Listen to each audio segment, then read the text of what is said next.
Thank you all for coming. I'm really excited to present to you today. I'm going to start off with a question. By the raise of hand, how many of you have ever killed a houseplant before? Well, you can see by the responses of the people around you, this is a very common thing. And I've experienced this too. But today is a good day because I'm going to talk to you about the leading causes of death for houseplants. One of the major ones.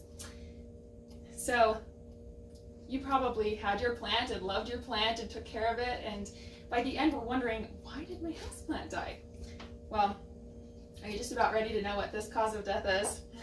Dr. Perry, a horticulture professor, said, of all the cultures given to houseplants, overwatering is probably the one cultural practice that causes the most problems.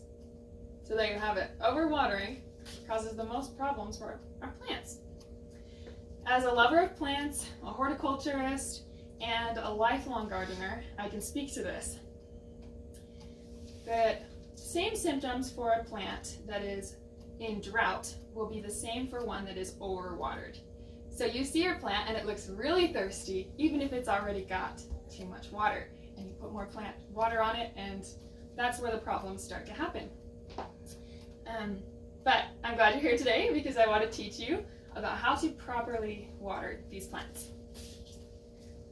And first I will speak about how to tell when your plant needs water, and then we'll talk about the importance of drainage, and I also want to talk about how salts in your soil will bind up the nutrients, and I will show you and demonstrate how to leach those out.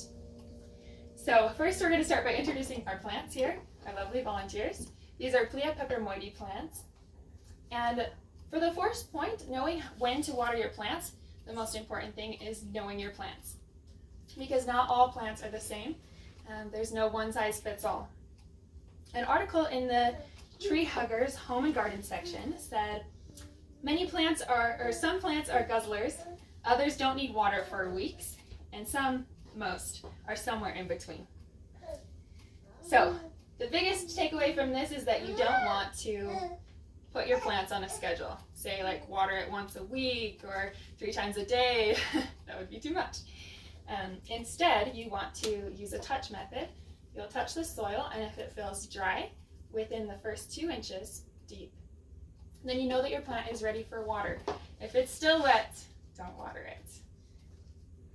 So, knowing when to water your plants and knowing your plants is the most important thing there. Next, the next important thing is good drainage. You want to pick pots that have holes in the bottoms and put them in a location where the water can leach out. So both of these have holes in the bottom.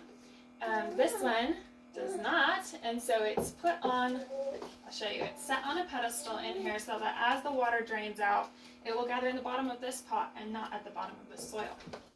This is important because it goes back to our initial thoughts that if the plant is waterlogged, it will demonstrate the same symptoms of being in drought.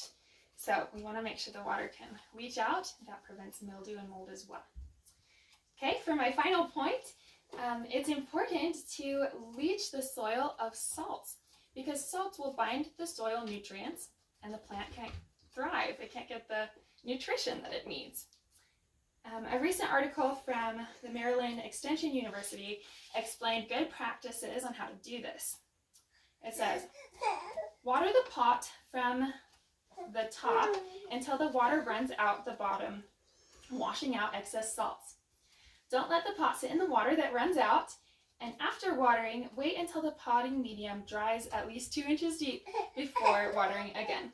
And I'm going to demonstrate this for you. So you will take your plant and you want to water it so that the soil is fully drenched all the way around. You can do this slowly. And then as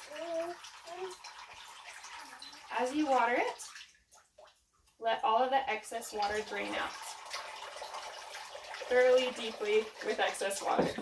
You can do this with a basin to catch the excess water, or you can do it over a sink. That's typically how I do my plants. So there you have it. And in conclusion, I just wanted to speak to how much I love plants. Plants are good to us.